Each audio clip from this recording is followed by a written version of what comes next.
take a tour of some main features of Google Slides. This tutorial covers many features, including how to add word art fonts and links, insert and crop images and GIFs, and share and publish slides. I'll be working in Google Slides, but I'll also use Google Sites and Google Forms.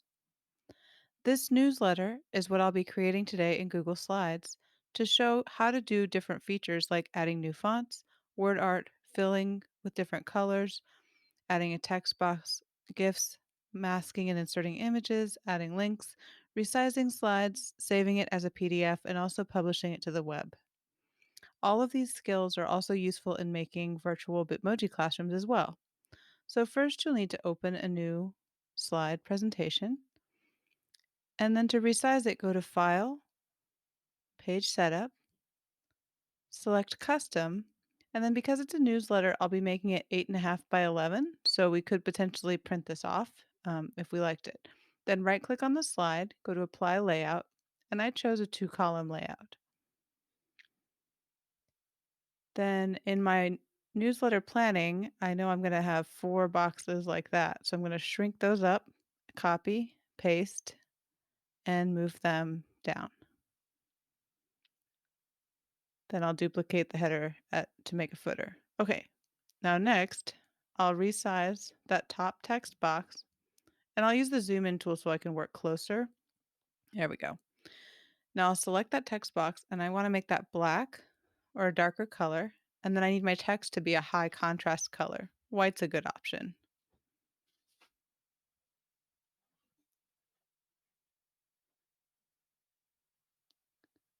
Then I'll center that.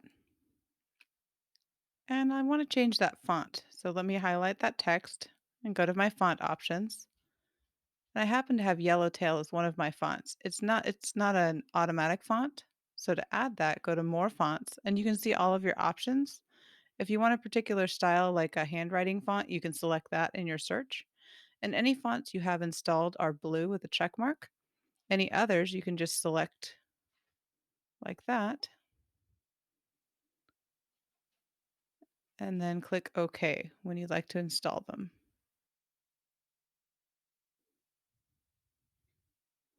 Then you can find your newly installed fonts in your list. And just a little adjustment there. And then maybe I want the date to be in a more legible font. So I'll adjust that. And now to insert some word art. So go to Insert, Word Art, and enter your title. The word art doesn't have a font size, so you won't find that. To adjust the font size, you just grab the corner handle and adjust it. You can also change the font type, rather. To change the color, you can change a solid fill or go up to the fill menu and go to gradient and choose from the pre-selected gradients. That's too dark. Or you can customize your gradient, go to custom, and then you can choose the colors. You can also adjust whether it is radial or linear and the angle.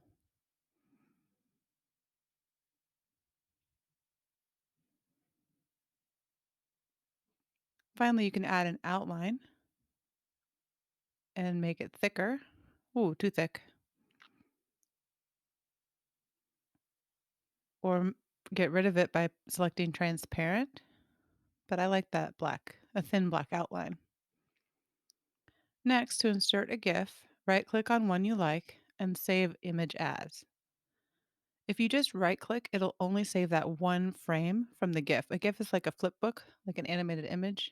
Um, and this one has a white background that I'd like to remove, so I use Unscreen, a free website to do that. So you just drag in your GIF, and then any checkerboard is a transparent background, and re-download. And then I can drag it in from my download bar, or I can go to Insert, Image, and select it from my computer. And then I can use the crop tool to get rid of some of that extra clear around the edges, just like I would crop in any image. Next, I want to center my text between the edge of the image and the left side. So I'm going to use the margin handle to drag it over. And if you don't have a ruler displayed, you can go under View and make sure that Show Ruler is selected.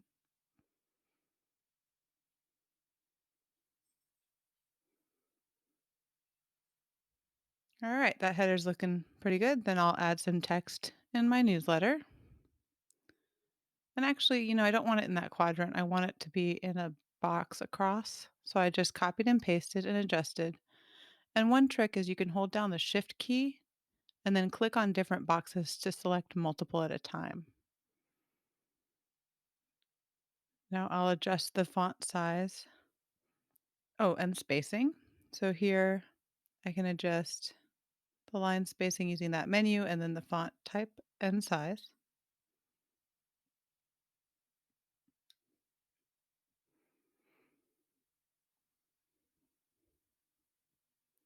And I want to indent that. Um, so after changing the font and the size, I can play with the size of the text box.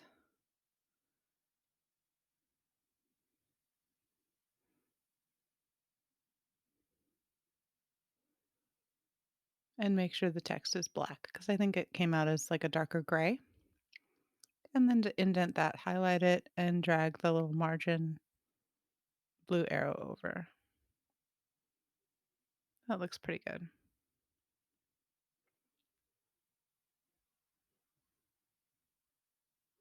Now I'll add more text to my weekly newsletter, adjust the font type and size to match the formatting I've used in the above box. Usually it's a good rule to choose two fonts um, and stick with those two in a newsletter.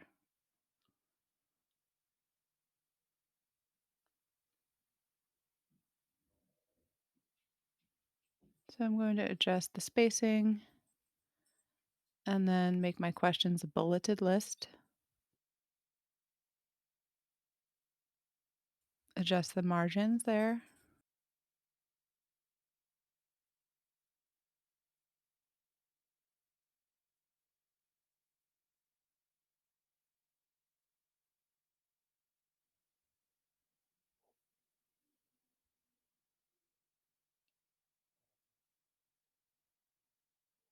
Now moving on to my next text box, entering the contents of it, adjusting the font type and size. And now in this text box, I'd like to add a link to a video. So I found one on YouTube and I'll copy the URL and I can paste it directly in. Or I could also select some text, go to the link tool, and paste it there.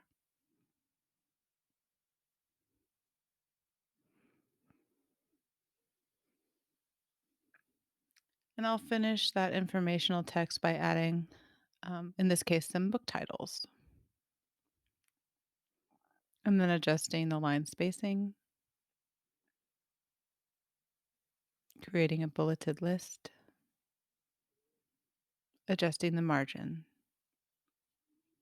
and then bolding some words. All right, that looks good so far.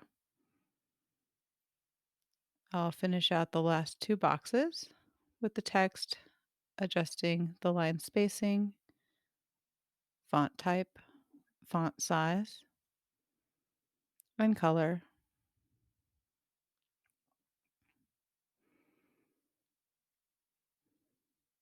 And moving those up a little bit. All right, now let's do the bottom part of the newsletter. It'll mirror the top, so I've filled it with black, changed the font to white, added my message, adjusted the margins a little bit, the font size and type.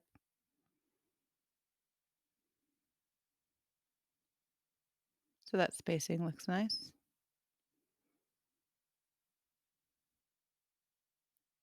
And next, let's add some images. So under Insert Image, normally during the school year, I'd upload from my computer and use images from my classroom. but for today's sake, I'll just find some from a Google search on the web. Um, and you can do this with clip art too. If you'd like some clip art images, just search what you'd like, drag it in,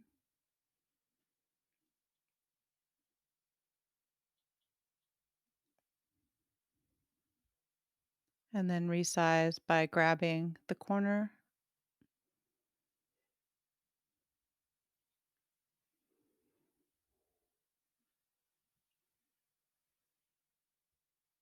And so now these are all kind of different sized rectangles. So one thing to have a more uniform look is of course, we could crop them to be the same size like that. Or we could also mask the image. So that little arrow next to the crop tool allows you to crop it in a shape. So I'll play with a hexagon for right now, and you can adjust the size under Format Options and kind of fiddle with it to get the right ratio.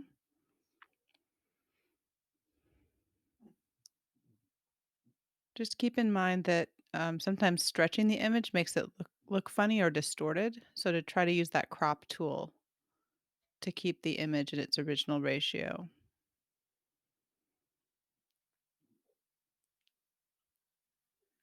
Then I can add a line and a width and a color to that image, as well as by right clicking on it in Format Options, scrolling down to drop shadow.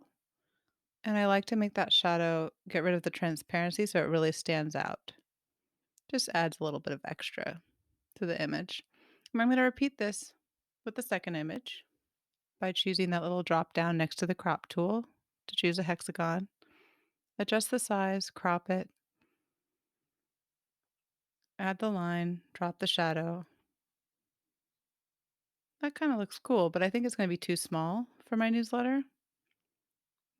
So I think I want to change the shapes I've been using. So again, that little arrow next to the crop tool. I'll try a circle this time. And now they're looking a little like an oval, so I can stretch it just a little.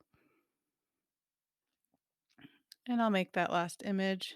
Whoop, that distorted it, so I need to remember to crop. Cropping does not distort the image like resizing can sometimes. All right, now I've got my circles about the same size. And so now if I'm going to zoom out a little bit just so I can see them better. I'm going to move them, and then if I hold down Shift and click each one, and then right click and select Distribute, and then horizontally, and then again I can right click and hit Distribute, and then at the top, and that kind of helps them get all in a line. I think I want those in a little closer, so I'm going to just move them in, and again Shift and click each one, right click, Distribute horizontally, and then if I needed to check the vertical, I could do that as well. I think that's looking pretty good. I'm going to zoom in just to double check.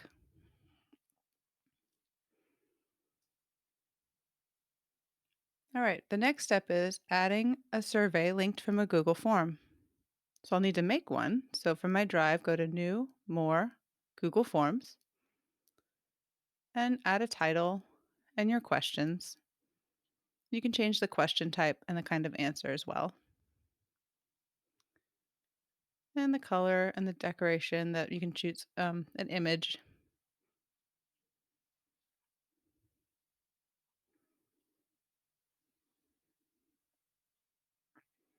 And when you're finished, you go up to Share, the link icon, and then copy that link. Go back to the newsletter, and we're going to highlight that text and go to our link tool and paste it in.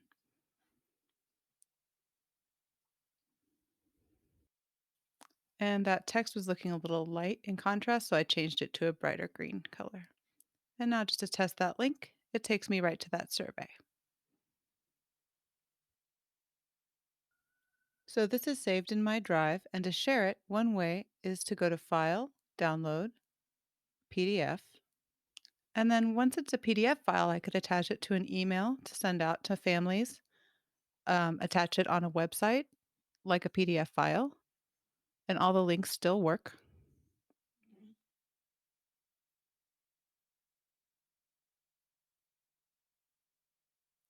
I can also publish to the web by going to File, Publish to the Web, and then I want to get the embed link. So, yes, I want to publish, and then Control C to copy the embed text.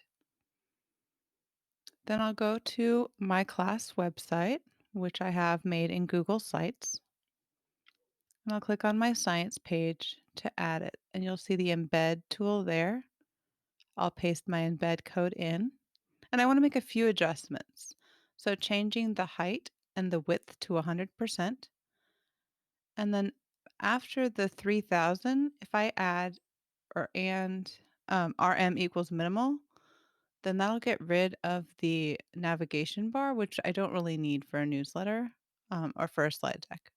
And you'll notice when I paste it in, it has these black edges. So I just need to adjust the height because as I adjust the height of it, it'll fill out the width.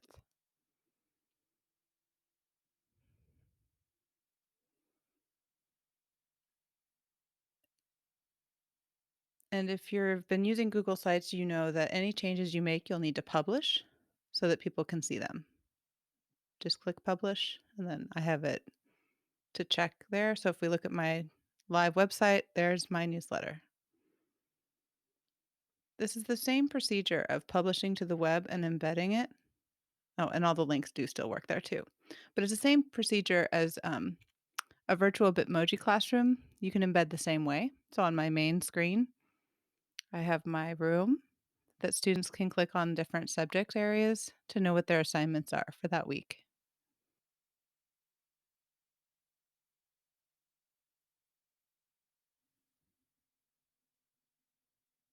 And finally, I've spent all this time making a newsletter, so I'd like to make a copy to adjust it for next week. So if I go to File, Make a Copy, and then I can change the file name and make sure it's saved in the folder that I'd like it to be in. And it duplicates the slide presentation. So now I can edit this for the following week, and I won't have to go through the template again through building the whole thing.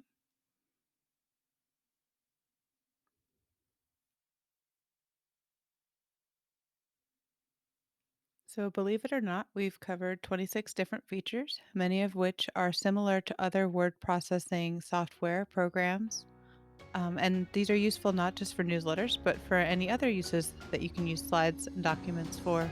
I hope you enjoyed this tutorial.